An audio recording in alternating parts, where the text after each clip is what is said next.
sini Bu Ais memberikan pengantar bahwa proses pernafasan pada manusia itu dimulai dari hidung, kemudian menuju ke tenggorokan, kemudian menuju ke paru-paru. Nah, bagaimanakah prosesnya? Kemudian apa yang terjadi? Apa yang dibutuhkan oleh manusia pada pernafasan itu akan kita bahas pada materi kali ini. Kemudian setelah itu nanti kalian akan membuat sebuah kalimat tanya ya dari sebuah kata apa, bagaimana, di mana, kapan dan lain sebagainya. Untuk materi yang lebih lengkap lagi nanti akan Bu Ais memberikan sebuah video. Silakan kalian amati, kemudian nanti kita akan mendiskusikan secara berkelompok ya. Bu Ais akan membagi kalian menjadi 2 kelompok ya. Yang di sebelah kanan Bu Ais kelompok 1, kemudian yang di sebelah kiri kelompok 2 ya. Nanti kita akan mendiskusikan sebuah tayangan video. Kemudian nanti Bu Ais akan membagikan LKPD, silakan dibaca. Kemudian dari hasil bacaan dan video yang sudah diamati, silakan kalian berdiskusi bersama dengan kelompoknya. Oke, ini untuk kelompok 1. Ya. Kelompok 2. Baiklah, kita akan langsung mengamati videonya saja. Disimak, gak boleh berbicara, fokus kepada videonya.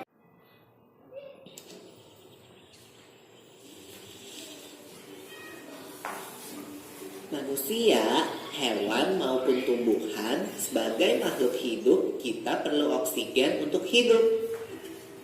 Waktu bernafas, kita mempunyai organ-organ yang bekerja sama dan membentuk sistem organ yang bekerja mengatur oksigen yang ada di lingkungan hidup sampai pada setiap sel yang kita butuhkan.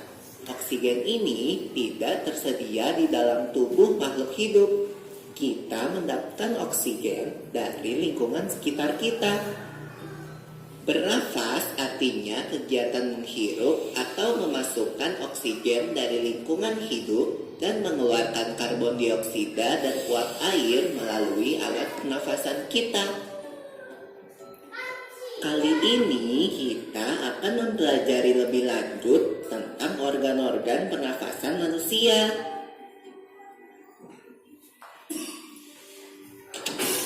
Lula, kamu tahu enggak kalau alat pernafasan kita terdiri atas hidung, pangkal tenggorok atau laring, batang tenggorok atau trakea, cabang batang tenggorok atau bronkus, dan paru-paru. Iya, People.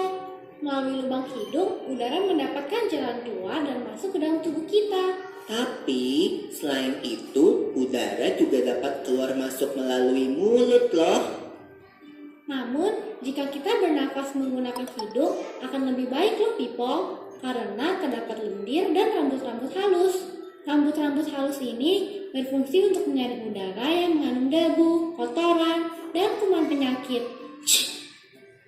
Benar sekali Lula, selaput lendir berfungsi untuk mengatur suhu udara yang akan masuk ke paru-paru dan mengatur kelembapan udara agar sesuai dengan kelembapan tubuh. Hidung juga jalur yang langsung terhubung dengan alat pernafasan berikutnya, yaitu tenggorokan. Tenggorokan merupakan alat pernafasan manusia yang kedua. Pada tenggorokan terdapat laring atau pangkal tenggorok dan batang tenggorok atau trakea. Di posisi diafragma mendatar menyebabkan rongga dada dan paru-paru membesar. Berarti pengeluaran udara terjadi saat otot diafragma berelaksasi. Posisi diafragma melengkung ke atas, lalu menyebabkan rongga dada dan paru-paru mengecil. You're right, Lula. Tadi sudah diamati videonya, sekarang tinggal didiskusikan bersama dengan kelompoknya ya. Jadi apa kira-kira yang dibutuhkan manusia untuk bernafas? Kemudian organ apa saja yang bekerja di dalam pernafasan tersebut? Kemudian dari bacaan tersebut silakan dibuat atau mencari beberapa kalimat tanya tentang apa, di mana, bagaimana, kapan dan seterusnya. Bisa ya? Oke, silakan dimulai kerja kelompoknya.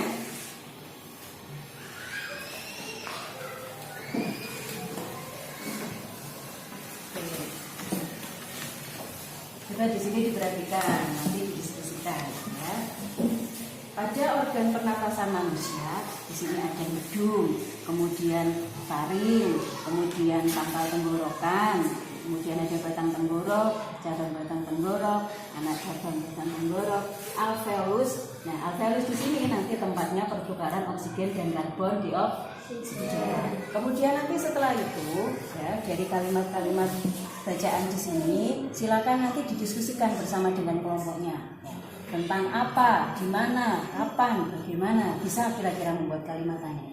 Bisa ya. Oke, silakan didiskusikan dengan kelompoknya. Bagaimana kelompok 2 diskusinya lancar? Nah, silakan dilanjutkan. Coba diberi masukan sedikit sama Bu Elis ya. Tentang sistem pernafasan pada manusia. Di sini nanti sudah ada. Nah, silakan didiskusikan organ pernafasan pada manusia mulai dari hidung, kemudian tenggorokan, kemudian batang tenggorok sampai dengan paru-paru. Paru-paru nanti di situ ada alveolus, yaitu tempat pertukaran oksigen dan karbon dioksida. Kemudian nanti hasilnya silakan ditaruh di lembar jawaban ini, ya, ditulis di LKPD-nya. Kemudian nanti setelah selesai proses pernafasan manusia mulai dari apa sampai terakhir, kemudian nanti dipresentasikan hasilnya. Bisa? Bisa. Nah, silakan didiskusikan dengan kelompok. Sudah selesai hasil diskusinya? Sudah. Siap mempresentasikan ya?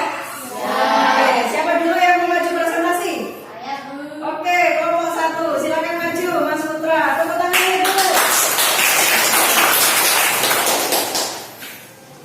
Yang keras. Hasil diskusi kelompok 1 membuat kalimat hanya berdasarkan kata teks. Apa yang diperlukan oleh manusia untuk bernapas? Di mana letak pertukaran oksigen dan karbon dioksida? Kapan terjadinya proses pernapasan pada manusia? Mengapa manusia perlu oksigen? Bagaimana proses pernapasan terjadi? Sudah, tepuk tangan untuk kelompok 1. Sekarang kelompok 2, silakan maju.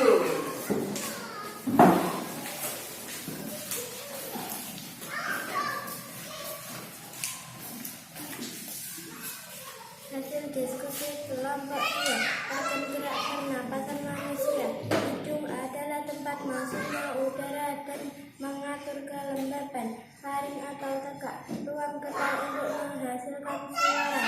3. Kanal tenggorokan atau laring.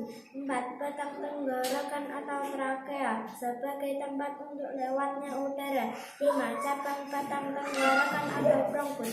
Bronkus melakukan menghangatkan dan pembersihan udara di saluran pernapasan. 6. Anak cabang batang tenggorokan atau bronkiolus. Bronkiolus berfungsi untuk menyalurkan udara dari bronkus ke alveoli. Proses pernapasan langsung alveolus. Fungsi dari gelembung tersebut mempunyai fungsi untuk menangkap udara bersih dan melepaskan udara kotor. Oke, tepuk tangan untuk kelompok 2. Oke, bagus sekali hasil diskusinya ya. Jadi pernafasan pada manusia itu dimulai dari hidung, kemudian diteruskan ke tenggorokan, kemudian paru-paru. Nah, di dalam paru-paru itu nanti diolah ya, udara yang kita hirup, oksigen, kemudian diolah, udara bersih disalurkan ke seluruh tubuh, kemudian udara kotor atau karbon dioksida dibuang melalui hidung. Ya. Kemudian untuk penerapan kalimat tanya tadi sudah disampaikan oleh kelompok 1, sangat bagus sekali.